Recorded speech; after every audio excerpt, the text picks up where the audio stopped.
To people who aren't aware, there's a location in the Western Sahara Desert of Mauritania called the Richat structure. It's also commonly referred to as the Eye of the Sahara.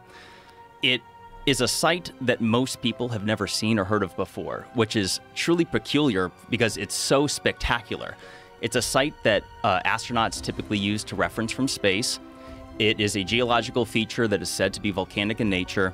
And what's so spectacular about this is that it just so happens to match more than a dozen striking similarities to what Plato had described as the lost ancient capital city of Atlantis. It was said to have mountains to the north, and you just so happen to have mountains called the Atlas mountain chain, which Atlas was said to be the very first king of Atlantis.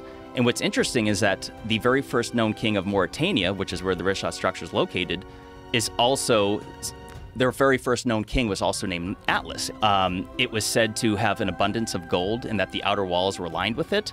And it turns out that Mauritania is loaded with gold, and not only that, the richest person ever known to exist in all of mankind is Mansa Musa of the Mali Empire, which consisted partly of modern-day Mauritania. And he was so rich from gold that he would be richer than Elon Musk and like Bezos combined almost. Unfathomable amount of billions of dollars.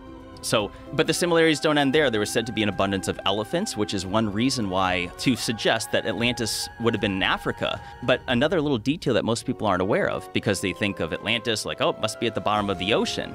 Well, that's not exactly how Plato worded it. He did describe that the aftermath of Atlantis followed a catastrophic event involving water, is that what was left of Atlantis was reeds of grass and a shoal of mud that prevented ships from navigating to and from.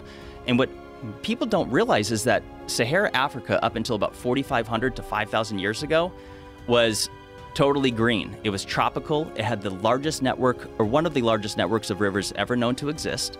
It had the largest freshwater lake ever known to exist, which is Mega Lake Chad, which, just to put this into perspective, it is, if you take all the North American Great Lakes combined, that's 94,000 square miles of surface area, whereas Mega Lake Chad was 139,000. Whoa. Massive.